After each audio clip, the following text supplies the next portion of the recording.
There are several places on Earth, awesome and mysterious, that evoke so many questions that some people believe they were built by or with the help of extraterrestrial intelligence. Let's explore those mystical destinations. In the hills above Cusco, Peru, you'll find an ancient Inca fortress called Sacsayhuaman. Some of the massive stones of its walls weigh as much as 360 tons. They're cut and fitted together surprisingly precisely, and no mortar is used. The stones used for this construction were transported over 20 miles from quarries. But how did the Inca do it? Did they ask for extraterrestrial help? Perhaps. But archaeologists disagree. They have found evidence that the Inca used advanced engineering techniques involving ropes and levers to move and fit the stones. Okay, let's move on to the Nazca Lines. You can see them in the deserts of southern Peru. In this area, more than 800 lines and 300 shapes stretch across the deserted landscape. Those are called geoglyphs and are best viewed from the sky. That's how theories about alien involvement popped up. The lines were made by removing the top layer of reddish rocks to reveal the lighter ground beneath. And this is a pretty simple technique. You don't even need to use modern tools. The purpose of the Nazca Lines is still a mystery, but most experts believe that they had some ceremonial significance. Now, the stone circle of Stonehenge must have something to do with extraterrestrial visitors, right? Those stones, some weighing as much as 50 tons, were brought from quarries hundreds of miles away. No wonder many people offered theories about alien intervention. Well, sorry to disappoint you, but archaeologists have proven that the monument could have actually been built with the help of technologies available around 5,000 years ago, such as wooden sleds and rollers. The exact purpose of Stonehenge is still under debate. Its builders could have used the stone circle to track the sun or to perform astronomy-related rituals. The next breath-stopping place on our list is the Egyptian pyramids, namely the pyramids of Giza just outside Cairo. They were built over 4,500 years ago. The largest of them, the Great Pyramid, is made of millions of 2-ton stones which are arranged with super precision. The pyramids also align with the stars of Orion's belt, and this makes some people believe that aliens might have helped to build these awe-inspiring constructions. Experts disagree. They say that although the exact methods the Egyptian builders used are still unclear, the pyramids are undoubtedly a human achievement. Ramps, levers, and a large workforce were likely used to move the stones into place. Then, how about Teotihuacan, located near modern-day Mexico City? Once, it was a thriving metropolis.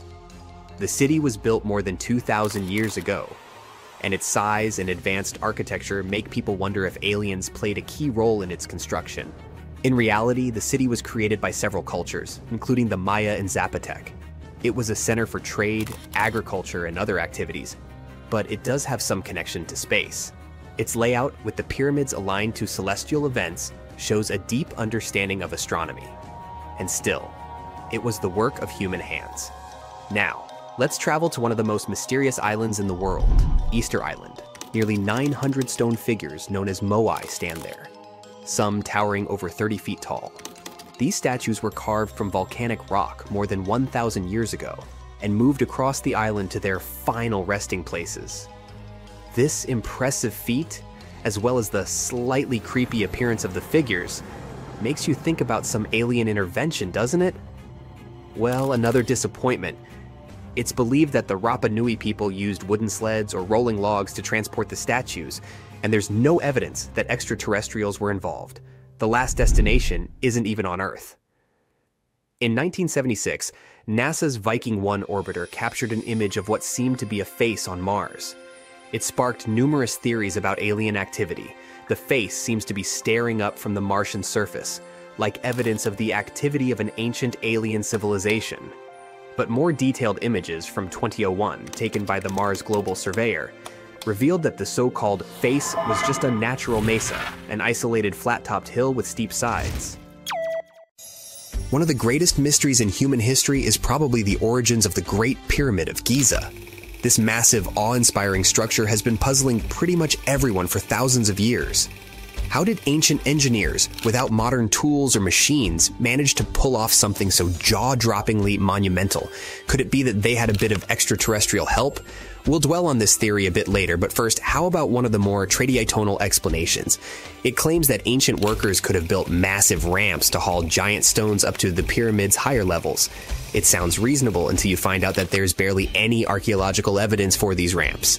Sure, smaller ramps might have been used, but huge, miles-long ramps? Not likely. And even if they had existed, they would have been an enormous feat in themselves, since the builders would have needed almost as much material for the ramp as for the pyramid itself. This is where things get interesting. Since the ramp theory doesn't fully hold up, we're left with an even bigger mystery. How did the Egyptians move millions of multi-ton stones with such precision? Well, some people point to extraterrestrial visitors. The idea that aliens might have been behind the construction of the pyramids has existed for decades. According to this theory, the pyramids were just too advanced for humans to have built on their own. The precision of the architecture, the sheer scale of the project, and the mysterious mathematical principles at play have made many people believe that some outside force must have lent a hand. One of the biggest arguments the supporters of this theory have is that building something as perfect as the Great Pyramid would have required a bird's eye view. And who could have had that view? Certainly not humans, but maybe a spaceship. Aliens could have hovered above, guiding the construction. If you thought things couldn't get any more mysterious, let's talk about the golden ratio. A mathematical principle you can meet everywhere in nature, from seashells to galaxies. And the Great Pyramid's proportions seem to align almost perfectly with the golden ratio.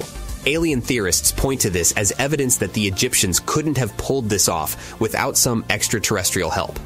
Some people even went so far as to claim that alien remains had been found inside the Great Pyramid. But before you get too excited, keep in mind that there's no solid evidence to back this up. And still, let's take a closer look inside the Great Pyramid. If the exterior is impressive, the interior is downright mind-blowing. It's a labyrinth of tunnels, shafts, and chambers so complex that it's no wonder people have speculated about alien involvement. How could ancient humans have designed something so intricate and mysterious? Some believers say this is further proof that the pyramids were more than just tombs. They were either built or influenced by some kind of divine or extraterrestrial intelligence. And now, let's get into one of the wildest ideas. What if the pyramids were built to align with the stars or even act as part of an ancient space elevator? Some theorists suggest that the pyramids were aligned with certain constellations and served as landing sites for alien spacecraft. Come to think about it, the site indeed sounds like a cosmic airport. All those sharp angles, the perfect geometry, the precise alignment with the stars. Others go even further, proposing that the pyramids were part of a long-lost spacefaring technology. They could have been used to harness energy from stars or served as gateways between worlds. So, are the pyramids really ancient alien landing sites? Were they part of a cosmic energy grid? So far, there's no scientific proof to support these ideas. The Great Pyramid, with all its secrets and unanswered questions, continues to captivate everyone's attention. It's a reminder that there are still things in this world, and maybe beyond it, that we just don't fully understand. It's 1898, and you're taking part in excavations in Saqqara. This place, not far away from Cairo, is full of ancient tombs and pyramids. You're in your Indiana Jones mood and hope to find something really phenomenal to become famous.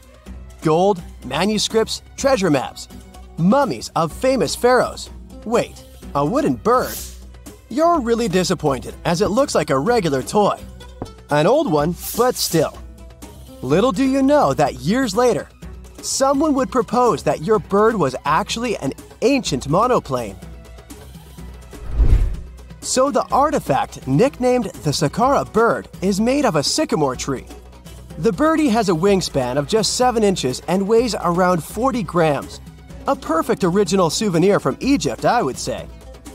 It's over 2,000 years old and looks pretty plain, without any carvings of feathers or other intricate ornaments. It has a beak and eyes, though, which makes our find look like a hawk, the emblem of the deity Horus. Its tail is rather unusual as it's squared, looks weirdly upright, and it seems like the sunken part of it was the place for a now missing piece. Humans love solving a good mystery, so there have been several attempts to explain the use of the birdie. First, quite simply, is that it was a ceremonial object. The second idea is that it was a toy for a child from some well-off family. It could have been some sort of boomerang. which was a popular concept in ancient Egypt. Then there was a theory that the bird had been used as a weather vane. But this one has been debunked as the figure doesn't have any holes or markings, except for the one made at the museum in Cairo to fix the exhibit on a stick. So there was no way to hang it in the past. Almost a century after the bird was found, Egyptologist Dr. Khalil Masiha proposed a new theory that it could have been a model of a monoplane. He believed the bird was missing a horizontal tailplane. Otherwise, it had its wings set at a right angle, similar to that of modern planes. It could have worked to generate the aerodynamic lift necessary for flights. Dr. Masiha also claimed that it was common at that time to place miniature models of technological inventions in tombs. So, did the ancient Egyptians really invent the plane in 200 BCE? That would make the Wright brothers, who are considered the inventors of aviation, really upset. They made one of their first flights only in 1903. There's just one way to know for sure, and that is to test the model. But you know, the ancient museum in Cairo would unlikely let one of their cherished exhibits fly around like a toy. That's why glider designer Martin Gregory built a similar model, this time of balsa wood, and concluded that even with the missing tailplane, the plane wasn't much of a flyer. Case solved? Not really. This didn't sound convincing enough to the History Channel, so they invited an aerodynamics expert to build another replica of the bird. He tested it in weather conditions similar to those in Egypt and was impressed with the little plane's abilities. So, if they did invent the prototype of a plane back in the times of pharaohs, it would be a good example of an oupart. That's an out-of-place artifact, an object that's way ahead of its time in terms of technology or history. And the Saqqara bird isn't the only example of such a revolutionary concept. In 1901, a group of divers retrieved the Antikythera mechanism from an underwater shipwreck near the Greek island of Antikythera. It's been dubbed the world's first analog computer, and it's currently dated around 100 BCE. The bronze mechanism could tell the position of the sun, moon, planets, and stars, as well as the lunar phase, the dates of upcoming solar eclipses, and even the speed at which the moon moves through the sky.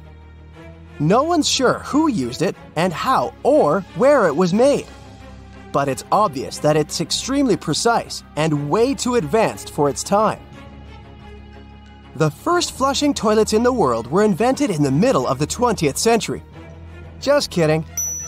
The ancient Minoans on the Mediterranean island of Crete and the Indus Valley civilization both came up with this brilliant invention at the same time, around 4,000 years ago.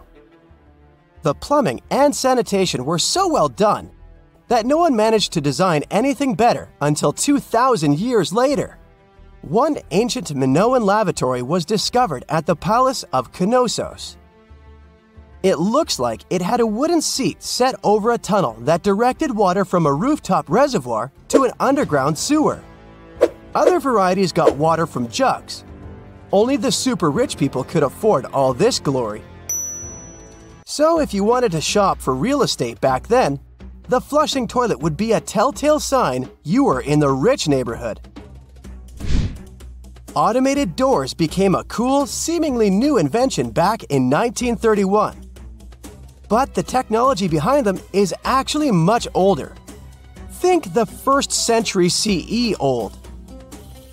Mathematician and engineer Heron of Alexandria came up with a hydraulic system to open and close temple doors. To bring it into action, you need to light a fire to produce heat. There was a brass pot under the fire, half filled with water. The inventor connected the brass pot to containers that acted as weights. When the fire was burning, the water moved into the containers. They went down and pulled the ropes. It was nothing like a supermarket door that opens in front of you before you even have time to think. Heron's door took hours to open, and there was no way to stop the process. That's why they only opened the doors once a day before people entered the temple. to add some mysticism at the temple during ceremonies. Spooky. Looks like the first ever battery was invented in Baghdad around 2,000 years ago. A German archaeologist found this oval-shaped clay jar in 1938. Scientists are still not sure what purpose it served and who exactly invented it. There is a theory that it was used for electroplating objects with precious metals. When they filled it with a weak acid like vinegar, the battery produced around 1 volt of electricity. Another theory says it was a vessel for sacred scrolls. Would you like to buy contact lenses designed by Leonardo da Vinci himself? In 1508, he invented a glass lens with a funnel on one side. You were supposed to wear it with water inside to improve your vision. Sounds a bit uncomfortable, doesn't it? So, around a century later, French scientist René Descartes decided to improve the idea and make the cornea contact the future lenses. Contacts because they contact your eyes, get it? The glass tube with liquid did help improve vision, but blinking was sadly impossible. 2.5 centuries later, new technologies in the glass industry let scientists design contacts that would fit in the eye and even let the wearer blink. Thanks, guys! Still, those lenses were made of heavy blown glass and didn't let the eye breathe. About 50 years later, contacts became plastic, lightweight, unbreakable, and scratch-resistant, but still covering the entire eye. And then, in 1948, an English optical technician accidentally sanded down a plastic lens and figured out they'd still be in place even if they covered only the cornea. Imagine you're living in 19th century London and need to send a message to New York. It would have taken about 10 days to get there by ship. So when delivery time went from days to hours in 1858, it was a true sensation. The first message was sent by Queen Victoria herself. It was all made possible thanks to the transatlantic telegraph cable, running under the ocean. Sadly, the new cool invention only lasted a few weeks. It took years to bring it back to life. We know that the ancient Egyptians were talented enough to build something as grand as the pyramids, but were they also smart enough to measure the speed of light? There's a theory circulating online that says exactly that. If you look at these two numbers, you'll see that they match completely. The first one is the speed of light in a vacuum measured in meters, and the second one is the latitude of the Great Pyramid of Giza. So, was it done on purpose, or is it just a coincidence? Well, happily, we can tell you that it's actually just a coincidence, not another conspiracy thingy. The Great Pyramid is just one of the many places in the world that share the same latitude. And more importantly, even if the ancient Egyptians had somehow measured the speed of light and chosen to keep it a secret from the rest of the world, they wouldn't have used meters to put it down. Meters were only defined at the end of the 18th century. The builders of the pyramids used a different unit of measure called cubits. 1 cubit is equal to 1.5 feet. Cubit was based on the length of the arm from the elbow to the tip of the middle finger, and it became popular in the ancient world. So if they wanted to impress the rest of the world and set the pyramids at a point that matched the speed of light in cubits, they would have to build their iconic constructions somewhere in Europe. And then the Danish astronomer who first measured the speed of light in 1676 would have been really upset to know that someone had done it centuries before him. So, although they were ahead of their time in many aspects, the ancient Egyptians never measured the speed of light or used longitude and latitude to map their locations. The base of the Great Pyramid of Giza might seem like a perfect square, but it's actually an 8-sided structure, not 4-sided. Each of its 4 sides has a subtle concave indentation that splits it evenly from base to tip. The official version is that a British pilot was the first to notice it in 1940 while flying over the pyramid. He took a photograph that showed shadows highlighting these indentations.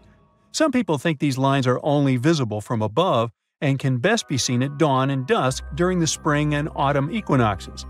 This has led to a freaky theory that the ancient Egyptians might have designed the pyramids to communicate with something looking at them from above. Now, the Great Pyramid is one of only 3 pyramids that used to have a swivel door. It weighed around 20 tons, but they could still easily open it from the inside. Its precise fit made it nearly invisible from the outside, with no visible latch or handle. There were only slight variations in the exterior stone that gave out an opening. The other two pyramids with similar doors belonged to Khufu's father and grandfather. The Great Pyramid also has a hidden void at least 100 feet long that was only found in 2017. We still don't know what lies within the space, what purpose it served, or if it is the only space of its kind. Researchers used the same tech to see through cathedral walls, Mayan pyramids, and even volcanoes. It depends on a natural shower of subatomic particles called muons. They pass more easily through empty space than through solid materials. So if they arrange multiple muon detectors around a structure, scientists can map out its solid and empty areas. A team of scientists placed muon detectors inside the Great Pyramid and allowed them to gather data for months. Scientists have analyzed samples of the mortar used to build the pyramids many times. Although we know its composition, modern technology still can't replicate it. The mortar is mostly made from processed gypsum, but it wasn't used like the cement we use for bricks today. Instead, they used it to support the joints between the massive stones as they were set in place. The estimated amount they needed to construct the Great Pyramid was around 500,000 tons of mortar. The gypsum mortar is stronger than the stones themselves and has held up for thousands of years.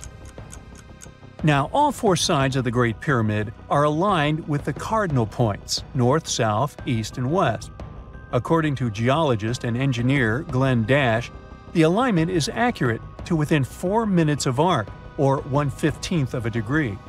The architects managed to achieve this without modern tools like drones, blueprints, or computers.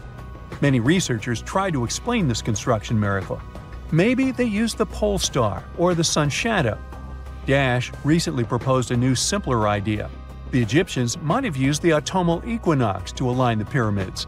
It happens twice a year when the Earth's equator passes through the center of the sun's disk, making day and night nearly equal in length. To test his theory, Dash conducted an experiment on the 22nd of September 2016, the first day of the fall equinox. He used a special rod the Egyptians had to cast a shadow and tracked its tip at regular intervals, forming a smooth curve. By connecting 2 points of the curve with a taut string, he created an almost perfect east-west line. Dash noted that on the equinox, the shadow's tip runs in a straight line, nearly perfectly east-west, and with a slight counterclockwise error. There's a similar error in the pyramids. Although his experiment was conducted in Connecticut, Dash believes that the same method would work in Egypt. All the ancient Egyptians needed was a clear, sunny day. They could determine the fall equinox by counting 91 days from the summer solstice. But they left us few clues, and no engineering documents or architectural plans have been found that explain their methods. So they might have mapped shadows, but it's not definite. Now, scientists have long wondered how heavy stone blocks were carried to the pyramid sites, and they might finally have an answer. A research team from the University of North Carolina, Wilmington, has discovered that 31 pyramids are likely to have been built along a long-lost ancient branch of the River Nile. It's now hidden under desert and farmland. For many years, archaeologists have thought that ancient Egyptians must have used a nearby waterway to transport materials, equipment, people, and whatever else they needed to build the pyramids on the river. But up until now, they weren't certain of the location, shape, size, or proximity of this waterway to the site of the pyramids. The group of researchers used radar satellite imagery, historical maps, geophysical surveys, and sediment coring to map the river branch. They believe it was buried by a major drought and sandstorms thousands of years ago. The team managed to go below the sand surface and get images of some hidden features thanks to radar technology. They found hidden rivers and ancient structures running at the foothills of where most of the ancient Egyptian pyramids lie. The discovery of this extinct river branch helps explain the high pyramid density between Giza and Lisht, in what is now an inhospitable area of the Sahara Desert. Now, Egypt isn't the only country with the most pyramids in the world. The champion's title here goes to its southern neighbor, Sudan. It has between 200 and 255 pyramids, compared to Egypt's measly 138. They were built by members of the Kingdom of Kush, an ancient civilization that ruled the lands along the Nile River many years ago. They started erecting pyramids around 500 years after the Egyptians had stopped doing it. Their pyramids are much smaller than the Egyptian ones, but were built for the same purposes. Archaeologists are still working to find out how the pyramids in the Sudan were built, how long it took to complete them, and what happened to their society. Traveling in time appeared in many sci-fi movies, but every law of physics claims that the only way we can move through time is forward.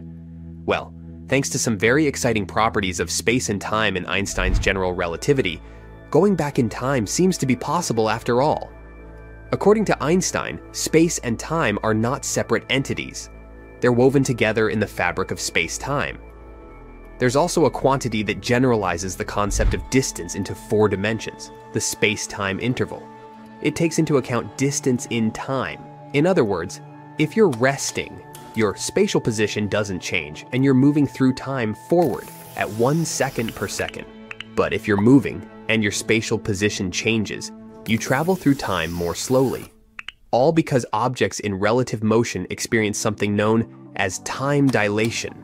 Roughly speaking, the faster you travel through space, the more slowly you move through time. More precisely, time dilation is the difference in elapsed time as measured by 2 clocks because of a relative velocity between them. The faster the relative velocity, the greater the time dilation between them, with time slowing to a stop as 1 clock approaches the speed of light. However, keep in mind that we only know about massless objects, such as photons, that travel at the speed of light.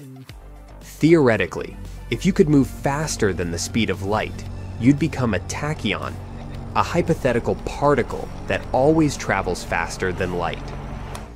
Also, there is the energy-momentum relation that connects energy, momentum, and mass. One can see from that relation that if a particle moves faster than speed of light, then its mass is imaginary. So, this possibility is an unphysical situation, since tachyons don't correspond to anything that exists in our physical reality. However, Einstein thought that going faster than the speed of light wasn't the only way to travel backward in time. Space-time might not be flat and unchanging. It can be curved, can contract and expand, and can even create and maintain a connection between 2 different points within it. This possibility is known as an Einstein-Rosen bridge. If you jumped into one point and your friend jumped into the other, you could meet somewhere in the middle. At the same time, this tunnel wouldn't be passed through, and you wouldn't be able to get out on the other side. Now, try to imagine space-time as a 2-dimensional sheet of paper. If you fold it, 2 points that were previously separated will become connected in this new 2-dimensional world.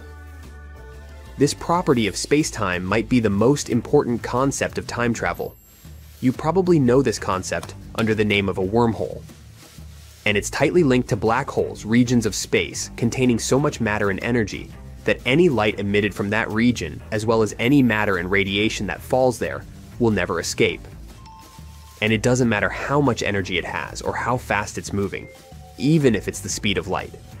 Usually, it's assumed that black holes only lead to a central singularity, and if you fall behind the event horizon, also known as the point of no return, there's nothing but destruction awaiting you. But how about another possibility? What if black holes could actually transport you to another universe? Then, you would be expelled on the other side through something called a white hole, a time-reversed solution of a black hole. But so far, all this sci-fi theory is just a hypothesis. What we do know is that minuscule quantum fluctuations exist in our known universe. They occur throughout the fabric of space-time, most prominently on the tiniest of scales. Such energy fluctuations can occur very close to one another. They are most likely random and often include disconnections and reconnections from the original positive and negative states that initially occur together. If you somehow connected such positive and negative curvature regions together, you could get close to the notion of a quantum wormhole. And if such a wormhole remained intact for a long enough period of time, you could transport a particle through it. In other words, it'd instantly disappear from one location in space-time and reappear in another. But why is a wormhole so crucial when we talk about time travel? Because once you create two ends of a wormhole and maintain the connection between them with sufficient mass and energy, this connection will remain eternally. And since this is great for instantaneous travel through space, probably we could extend it to traveling through time too. Sadly, at the moment, it's just wishful thinking. Does time really exist? Our brains don't actually have a built-in clock, which is why 5 minutes on social media feels a lot shorter than 5 minutes staring at a wall. Albert Einstein, one of history's greatest physicists, once challenged the notion that time was linear. He said that if you put your hand on a hot stove for a minute, it would feel like an hour. But if you sat with someone you liked for an hour, it'd feel like a minute. What Einstein meant was that time is relative to each person and situation. So, the big question is time just something humans made up? Our experience of time varies based on factors like attention, emotions, and memories. After all, time flies when you're having fun. Studies even show that time seems to move faster the higher up you live. Interestingly, time isn't controlled by a single part of our brain. Instead, multiple areas, like the hippocampus, cerebellum, and frontal cortex, all play a role. We also sense time based on how our bodies feel. Depending on the time of day, we might feel energetic, sleepy, or hungry, thanks to our body's internal clock, known as the circadian rhythm. This 24-hour cycle helps us stay aware of the time and manage our daily functions. Even animals like goldfish and dogs can sense time. They know when it's time to eat, even without understanding the concept of hours and minutes. This shows that our sense of time goes beyond just clocks and calendars. Time is everywhere. In the changing seasons, the sun rising and setting, and in how we age. It moves forward from the past to the present and into the future. Famous physicist Stephen Hawking talked about how time has a direction, always moving forward. But then, do the past and future really exist? Our view of time is tied to what we experience in the moment. For a long time, people thought time flowed from past to future in a constant way across the universe. But in 1905, Einstein introduced his theory of general relativity, which showed that time isn't the same for everyone. According to his theory, time depends on how fast you're moving, and this idea is known as time dilation. However, the direction of time is the same for everyone. Einstein also came up with the idea that time and space are linked together in a fabric called space-time. This fabric can bend around objects with a lot of energy, like the sun, which is why planets orbit around it. This bending creates what we call gravity. Time doesn't flow the same way when we look at it on a cosmic scale versus a biological one. In the space-time continuum, there's no clear-cut now that applies to everyone. And someone's now might be different from yours because of how time and space interact. In the special theory of relativity, there is no absolute time. It is different for each observer. However, there is a concept of proper time, the time measured by a clock following a particular line in four-dimensional space-time. The lives of each of us are these trajectories, and while on the one hand, time is not unique, on the other hand, for the given observer, time is unique. So, while time seems to exist, it's also a social construct we've created to help organize our lives. We measure events in seconds, minutes, and years to keep things in order. Without time, our modern world would be chaotic. Despite the latest findings in physics, the fact that we still rely on time in science and our daily life shows that time is more than just a social construct. And even if time is eventually proven to be an illusion, it's still a crucial part of how we live and understand the world. A shocking theory claims that mysterious comet Oumuamua might be a von Neumann probe, an alien spacecraft with broken engines tumbling through our solar system. It sounds extremely unsettling, but first things first, what is a von Neumann probe?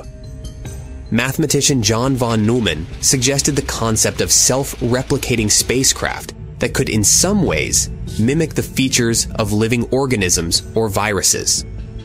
People started to refer to such hypothetical spacecraft as von Neumann probes. Von Neumann was sure that using self-replicating spacecraft would be the most effective way to perform large-scale mining operations, like mining asteroid belts or moons. The creators of such probes could take advantage of their exponential growth. Hypothetically, a self-replicating spaceship could be sent to a neighboring planetary system and look for raw materials there. Such materials could be extracted from moons, gas giant planets, asteroids, and the likes. Using these materials, the probe could make replicas of itself. The replicas could then be sent to other planetary systems, and the original probe could pursue its main purpose within its parent star system. This pattern sure does repeat the reproduction patterns of bacteria. That's why some experts think that von Neumann machines could be considered a form of life. There's also a theory that a self-replicating spacecraft could spread throughout a galaxy the size of the Milky Way in just 500,000 years, even if it used conventional theoretical methods of interstellar travel. In other words, it wouldn't even need to employ exotic faster-than-light propulsion. In 1981, mathematical physicist and cosmologist Frank Tipler argued that extraterrestrial intelligence couldn't exist because people had never observed von Neumann probes. Even if we take a moderate rate of replication, such probes should already be common throughout space. So, it's really weird that we haven't come across any of those yet. It might only mean that extraterrestrial intelligence doesn't exist. A response to Tipler's arguments came from astronomers Carl Sagan and William Newman. They pointed out that Tipler might have underestimated the rate of replication, and von Neumann probes should have already started consuming most of the mass in our galaxy. Therefore, any intelligent race would avoid designing von Neumann probes in the first place and try to destroy any probes as soon as they found them. Another objection to the prevalence of von Neumann probes is that civilizations that could potentially design such devices have an extremely high probability of self-destruction before producing such a machine. In any case, the assumed capacity of von Neumann probes is unlikely in reality. But then, how about Oumuamua? These days, scientists are using high-tech scanners to examine a huge, cigar-shaped comet, which might or might not be an alien probe. One idea is that it's an extraterrestrial civilization spacecraft, with broken engines wandering through our solar system. If that's the case, the object could easily be a von Neumann probe. Dr. Jason Wright from Penn State University thinks that a broken alien spaceship could move in exactly the same way as Oumuamua. Rather than moving through space like other space rocks, the 1,318-foot-long, 118-foot-wide space traveler is tumbling through the solar system. At the moment, it's traveling at a speed of around 200,000 miles per hour. In his blog, Dr. Wright says that if such derelict craft were not traveling fast enough to escape the galaxy, they could thermalize with the stars and end up drifting around like an interstellar asteroid or comet. They wouldn't have attitude control anymore and would eventually start tumbling. And it could distinguish them from regular interstellar asteroids. Plus, even though their propulsion was broken, their radio transmitters could work just fine. In any case, so far, it's just a theory, and further research is needed. What do you think? Is Oumuamua just a space rock or an alien space probe? In the middle of the previous century, flying saucers were constantly making headlines. America was going through a surge of reported UFO sightings. So, it shouldn't probably come as a surprise that the American authorities, namely the U.S. Air Force, created a couple of short-lived programs. Those were Project Sign and Project Grudge, and their main goal was to look into that phenomenon. These programs were followed by likely the most famous of them all, Project Blue Book. It was a large-scale government study that lasted from 1951 to 1969. The initiator of this program was Major General Charles P. Cabell. He was a former intelligence director of the Air Force. Project Blue Book scrupulously gathered over 12,600 reports about people seeing bizarre unidentified objects in the sky. After thorough research, it was determined that most of those had natural, quite mundane explanations. As for the rest of the reports, the members of Project Blue Book simply didn't have enough data to evaluate them. That's why support for their efforts dwindled. Officially, Project Blue Book was closed in December 1969. But apparently, it didn't make American authorities lose interest in UFO sightings. Because in mid-December 2017, the world found out that they had secretly launched one more UFO research program in the late 2000s. Accordingly to certain documents, American authorities spent around $22 million over a 4-year span on a project called the Advanced Aviation Threat Identification Program, aka AATIP. This project was started in 2007, and its main goal was to study UFO phenomena. Most likely, all this activity was triggered by the 2004 Tic Tac incident. That's when a few U.S. Air Force pilots spotted unidentified flying objects off the coast of California. They captured them on video. None of the pilots could figure out what these objects were. They behaved in a weird way, as if our laws of physics didn't apply to them. They were reportedly flying extremely fast and rotating in unpredictable movements. It looks as if after that incident, American authorities decided to investigate whether those objects could be identified or not. And if not, they were eager to know where they had come from and if they had been a threat. When the New York Times story about the new project broke, officials announced that the study had been terminated in 2012. However, there were people who claimed that the program was still ongoing. One of those was a military intelligence official running the program until they quit in October 2016. In any case, let's have a closer look at this mysterious program. Indeed, the areas of research funded by the project resembled things you could find in Star Trek. For example, one grant was for the study of traversable wormholes, stargates, and negative energy. This study was conducted by Eric W. Davis of EarthTech International, Inc. Another grant sponsored the research of invisibility cloaking. One more area of study included warp drive, dark energy, and the manipulation of extra dimensions. This research was conducted by a theoretical physicist and director of the nonprofit Icarus Interstellar. As we've already mentioned, all these studies received at least $22 million of funding, but this sum could have been much bigger. No one has revealed why or how these studies were given such huge grants under the AATI program. The results of the study aren't known publicly either. The criteria for choosing these fields of research could be that warp drives and stargates might be useful for extraterrestrial civilizations traveling interstellar distances to visit our planet. Still, some people are not amused that such questionable fields of study were receiving substantial government funding. How is the death of the universe possible if the universe is infinite? The concept of the universe's death is more about its state and less about its size or infiniteness.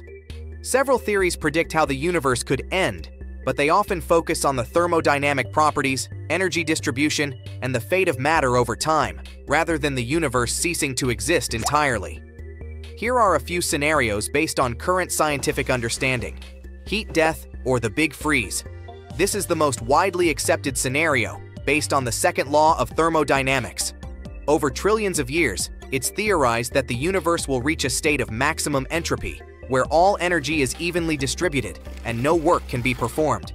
The universe would be cold and dead, with all stars burned out, and every bit of energy spread out thinly across an ever-expanding cosmos. Big Rip. This theory suggests that the expansion of the universe, driven by dark energy, could continue to accelerate indefinitely. Eventually, this acceleration would become so powerful that it would tear apart galaxies, stars, planets, and finally molecules and atoms themselves. Big Crunch.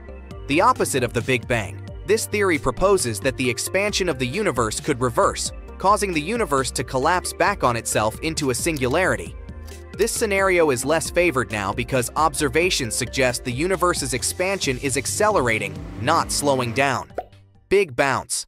This theory combines aspects of the Big Crunch with the idea of cyclic universes. It suggests that after a big crunch, the universe could bounce back and start expanding again, potentially leading to an infinite cycle of universes being born, dying, and being reborn. The concept of an infinite universe doesn't contradict these scenarios because infinity here refers more to the spatial extent rather than its lifespan or the distribution of matter and energy within it. Even in an infinite universe, the distribution of energy can become so even that no meaningful activity can take place, leading to a death of sorts in terms of the universe's ability to host life or undergo change. How can energy be distributed uniformly in an infinite universe?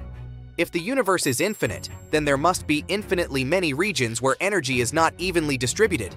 The concept of energy being evenly distributed in an infinite universe indeed presents a paradox when taken at face value. The idea primarily stems from thermodynamics applied to a more understandable, finite model of the universe.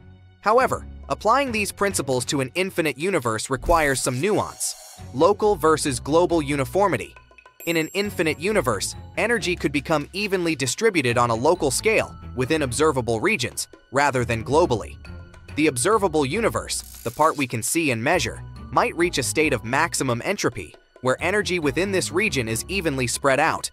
Beyond our observable universe, conditions could vary wildly, but those variations would have no effect on the state of entropy within our observable limits. The horizon problem. This issue is also related to the cosmological horizon problem, which the theory of cosmic inflation addresses. The horizon problem questions how parts of the universe are too far apart to have exchanged light, or any information, since the Big Bang appears to be at the same temperature. Cosmic inflation theory suggests that the universe expanded exponentially in a very short time period after the Big Bang, smoothing out any initial irregularities over a vast region. In this context, an even distribution doesn't necessarily mean perfectly uniform across infinity, but sufficiently uniform within the observable universe due to its rapid early expansion. The role of dark energy. The current accelerated expansion of the universe, driven by dark energy, adds another layer of complexity. If dark energy continues to accelerate the universe's expansion, it could lead to scenarios like the Big Freeze or the Big Rip. In these cases, while locally, within our observable universe, energy might become more evenly distributed as stars burn out and matter spreads thin, the global picture across an infinite universe might be far more complicated and beyond our current understanding. Theoretical limits.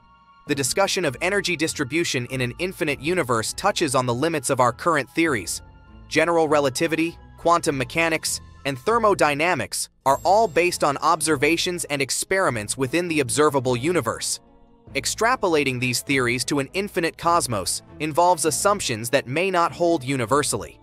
In summary, when physicists talk about the universe reaching thermal equilibrium or heat death, they're often referring to the observable universe. The concept of an infinite universe introduces complexities that challenge our current understanding, suggesting that the true nature of the entire cosmos could be far more intricate than our local observations can reveal. If the universe is everything, then there is nothing external for it to expand into. But we know for sure that it does expand. So the question is, what exactly is it expanding into? According to the theory of cosmic inflation, the universe was once filled with large amounts of energy. It was similar to hypothetical dark energy, but much greater in magnitude. It made the universe expand faster and faster. As a result, the universe was getting colder and emptier. And then, after growing this way for a very long, possibly infinite amount of time, most of this energy got converted into matter and radiation, which triggered the Big Bang. The Big Bang was the moment when the whole universe was squeezed into a tiny, super hot, and extremely dense ball we call a singularity. And all of a sudden, when it was less than 1 second old, this tiny ball started to unpack at speeds we can't even imagine.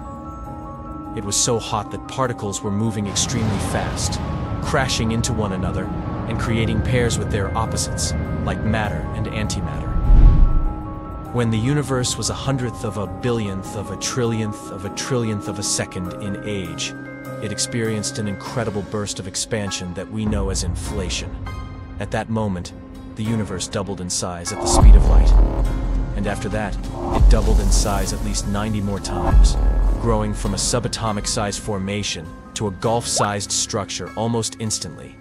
After this burst of inflation, according to NASA, the growth of the universe continued, but it slowed down. As the universe kept expanding, it started to cool down, and matter formed. 1 second after the Big Bang, and the universe was already filled with neutrons, protons, electrons, anti-electrons, photons, and neutrinos. If we somehow managed to observe the universe when it was just a trillionth of a second old, we'd see that it was the size of Earth's orbit around the Sun. When the universe was a mere 1 second old, it was too hot for nuclear fusion to occur. At that time, its radius was just 10 light-years, which is enough to enclose the 9 nearest star systems we know about. When the universe was 1 year old, it was smaller than our home galaxy and unbelievably hot. Finally hot enough to start nuclear fusion. When the universe was 3 years old, it was roughly the size of the Milky Way galaxy. When matter started to dominate radiation, which happened when the universe was around 10,000 years old, the size of the universe was about 10 million light-years. It would be easy to think of the Big Bang and the resulting expanding universe as an ordinary explosion, where everything is expanding from a central point. But it's not a good analogy. There's a better one. Look at the surface of an inflating balloon. It'll be a two-dimensional equivalent of our three-dimensional universe. The balloon fabric will be space. These dots marked on its surface will represent galaxies. You see, they're moving apart as the balloon expands, but it happens only because the fabric, representing space itself, is expanding. The galaxies aren't moving on their own, and there's no central point for the expansion. The balloon is expanding into the third dimension, and that's where the analogy is getting trickier. Does it mean that our universe is expanding into some higher dimension? If there's no larger multiverse and our universe is all there is, then there's nothing outside of it. Not even a vacuum, which is still part of space. It means there's no point in asking what the universe expands into. If there was a two-dimensional being on the surface of our expanding balloon, they would be able to observe all distances in its surface 2D world getting larger. But they wouldn't see the third dimension into which the balloon is expanding. The same goes for us. Three-dimensional creatures. We see the distances between galaxies growing, meaning the inflation of space, but we can't perceive additional space dimensions into which the expansion is moving beyond our three. Even if space is indeed expanding into some higher dimension, our current knowledge of physics doesn't allow us to find out anything about it. It's likely to be beyond our comprehension. Imagine simultaneously being born, growing up, and getting old somewhere out there in the universe. Sounds bizarre and unrealistic. And still, according to the block universe model of the world, that's exactly what happens with you, me, and other living beings on our planet. It's as if someone drew pictures about every moment of your life and then just piled them one on top of another, creating a giant block of all things that ever happen at any time and at any place. The future, present, and past exist at the same time and are equally real. The block has 4 dimensions. 3 of them are spatial. It's length, width, and height. There's one more, time. To make it easier, let's picture our world as a cuboid, which is basically a 3-dimensional rectangle. Its height and width represent 2 of the 3 spatial dimensions of the universe. As for the third spatial dimension, we'll replace it with time. At one end of the cuboid, we'll drop the Big Bang. And at the other, there will be the end of the universe. Let it be a big crunch. Our cuboid is filled with every single event that ever happens. Even this moment, when you're watching this video, exists somewhere in the block. Now, we perceive today as the present, yesterday as the past, and tomorrow as the future. From this perspective, it seems that time passes. But in the block universe, time doesn't flow. There's no specific present moment since the notions of the past and future are relative. You see, we are always located wherever we are, which means that everyone remains in the present. But the block universe theory doesn't deny the notions of earlier than and later than. These relations remain no matter what and regardless of where anyone is located. For example, Molly the mammoth is located earlier than Marcus the tiger. This relation between Molly and Marcus will remain unchanged regardless of whether you're located later than Marcus or earlier than Molly. This way, in the block universe, now is any time you are located at. Past is any time or events that are earlier than your location, and future is any time or events that are later than your location. It sounds like in the block universe, we could travel in time since it's just another dimension. Well, it could be true, but of course, things just have to be more complicated than that. Traveling in time is way more difficult than traveling in space, but it's not impossible if you travel very, very fast. Traveling at extremely high speeds results in time dilation. We can travel into the future at a reasonable percentage of the speed of light, and to get to the past, we can use wormholes, shortcuts through space-time. But if we can travel in time in the block universe, can we change the past? Not really, because if you do, it'll create a contradiction. Keep in mind that, in this universe, the past is the same as the present or the future. What is past to you is future to someone else. And when traveling to the past, you're going to someone else's future. In the past, you'll act just like you do in the present, but you won't be changing the past. All your actions are already predetermined in the block universe. At the moment of the Big Bang, it's already clear that at one point, you'll travel to the relative past. Just like what you do tomorrow makes tomorrow the way it is and has always been, what you do in the past makes it the way it is and has always been. The events in the block universe do not change. As a time traveler, you don't suddenly appear in the past. It's always been the case that you're located in the past. And nothing a time traveler does can change anything in the block. Instead, whatever you do at any time makes that time the way it is. A single brain filled with fake memories of having existed in our universe. Once, this brain just spontaneously formed in a void. Sounds like something from science fiction. But this brain could actually be me, or you. There is an idea that such a brain is more probable than an entire universe that came about in the manner cosmologists think it did. And this phenomenon I'm talking about is known as a Boltzmann brain. Let's see. A brain is coming into existence in our vast universe right at this second. And everything in this brain is forming at this moment. The memories of its previous life, obviously fake, its origin, its ideas, and the perspective of the universe. But this brain perceives itself as real. In this case, how will it know that its memories are artificial and its existence is no more than an illusion? This is what the Boltzmann brain paradox is about. It's the result of Ludwig Boltzmann's debate with other scientists on the interpretation of entropy. According to the second law of thermodynamics, the entropy, or disorder of a system, can stay the same or increase, but it can never decrease. Have you ever seen shattered glass return to its previous state? Neither have I. But Boltzmann stated that even though the probability of the entropy of a system staying the same or increasing is high, it doesn't mean that the probability of the entropy decreasing equals zero. This chance is just so small that it can be ignored. But everything changes when we speak about some infinite system. If such a system, for example a universe, has an infinite number of particles, there must be at least one possibility that these particles create something structured. Let's take an infinitely old universe.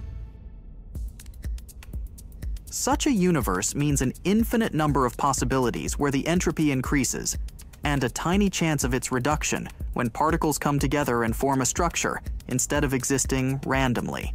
So Boltzmann took this idea of an infinitely old universe and ran with it. He claimed that at some point, all those randomly organized particles the universe contained could come together and form a structured system. Maybe this formation of a structure even led to the Big Bang. One more idea he suggested was of a local system existing in an infinitely large system. It could be a universe containing structure and life and existing in the infinite system of a dead multiverse. Such a multiverse would have no structure, which is what high entropy suggests. And since we know that in an infinite system, there can be only one possibility of entropy reduction. All other universes except one would be dead. Interestingly, Boltzmann said that we don't need an entire universe or even a galaxy to confirm the existence of structure in a dead multiverse. The only thing we need is just one intelligent observer. And what part of the body is responsible for consciousness and cognition? Right, the brain. It could be a single brain randomly existing somewhere in a high-entropy dead universe, containing memories of its entire life. Scientists had to admit the legitimacy of this paradox, and still, everyone was sure they could never be a Boltzmann brain.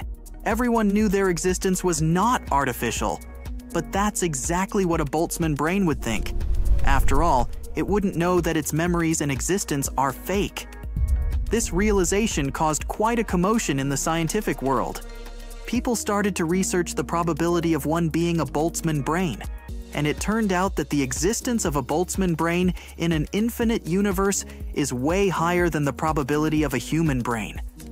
Statistically, we are more likely to be Boltzmann brains than real breathing creatures. But it's too early to fall into an existential crisis. Sure, there's no way to find out whether you are a Boltzmann brain or not, but there's a catch. Do you remember that we've been talking about a Boltzmann brain in the context of a universe which has existed for an infinite amount of time? But our universe hasn't existed forever. On the other hand, what was there before the Big Bang? Nothing? Or a dead multiverse where all the particles came together and caused the Big Bang, which led to our structured universe? Sounds uncomfortably close to the description of the Boltzmann brain universe. The universe is three-dimensional. Okay. No, the universe is four-dimensional. 3 dimensions for space and 1 for time. Okay, duh, what are you talking about? The universe has 9 dimensions. Okay.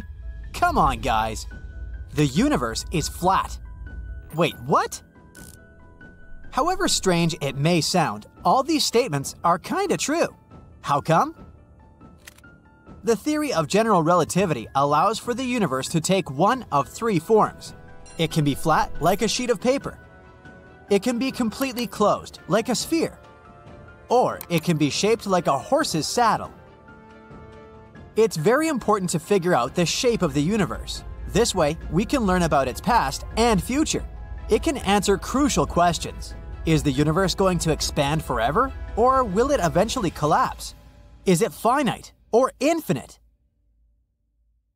Here, we need to consider 2 factors: the density of the universe and the rate of its expansion.